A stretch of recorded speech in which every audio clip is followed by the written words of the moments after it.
Well, when you get a good haul of peppers at 5p for 3, you've got to do something with them. So it's time for another Foodi Max recipe. So what I'm going to do today is I'm going to do a red pepper soup. Basically, I'm going to take a bunch of these to start with, and I'm going to roast them in the Foodi Max, along with some additional ingredients. 1 big red onion, chopped in half.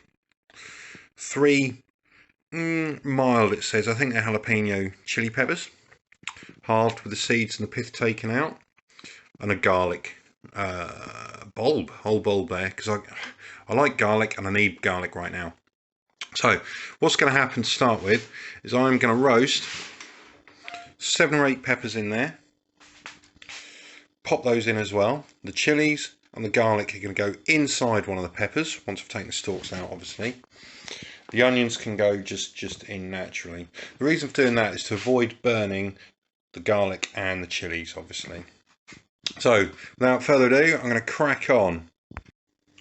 Okay, so I've got a total of 9 peppers in here now. I'm just going to pop some of my garlic infused olive oil on. I guess it's olive oil, could be sunflower oil, I don't know. It was a Christmas present, I haven't actually looked. Oh, sunflower oil, never mind. That's better in the Foodi Max anyway. So pop that on, just drizzle on here and there, just a little bit. Now, let's whack that down. Switch on, we're going to select roast. Going to go for 220 degrees, so there's no harm in charring these. I think it'll take about 10 minutes or so, but I'll put it on 15 because it may well take 15, and then we'll hit start and leave that to go. So it's just beeped after 15 minutes, and the state of play is nicely charred peppers. Look at that, lovely. Now if you put them in a plastic bag now, that will steam and then you can peel them nice and easily. I'm just going to leave them like that and see if I can peel them in a few minutes time before popping them into my saucepan, which we shall come to shortly. Right, here we go. So my peppers, garlic and chili and onion are all in the pan now. I add 1 tin of chopped tomatoes, or plum tomatoes. Okay, now I'm going to have to put a little bit of water in there. So this holds what, 300 ml or so. It's still got some juice in, so I'm going to put 2 tins of that in there, so 600 ml of water, and then we're going to start boiling it all up together. I've got most of the charred flesh off, charred skin off should I say, not all of it, because it's always quite difficult, but got the majority off.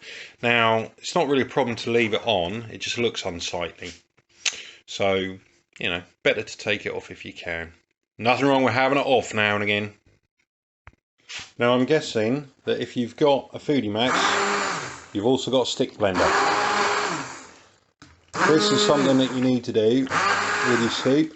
You need to whiz it up here and there.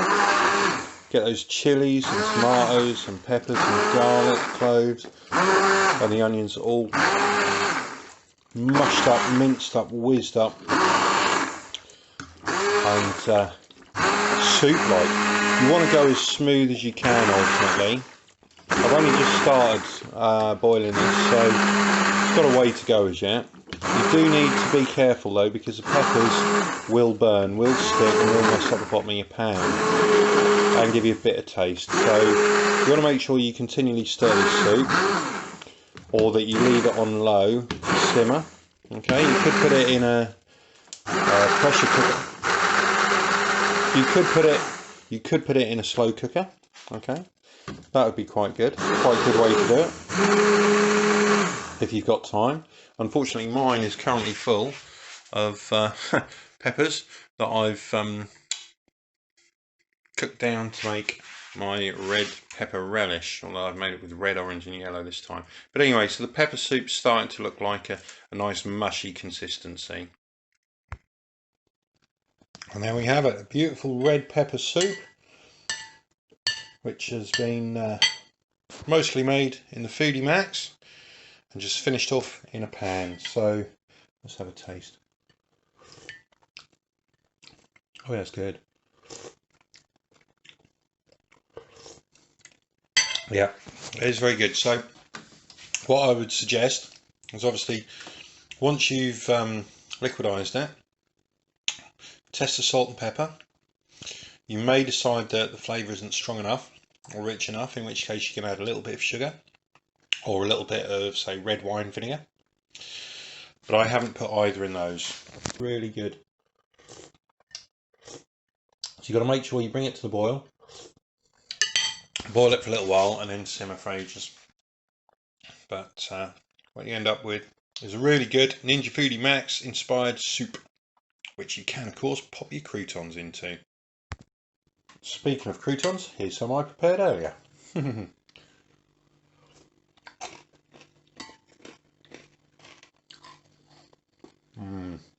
Good soup.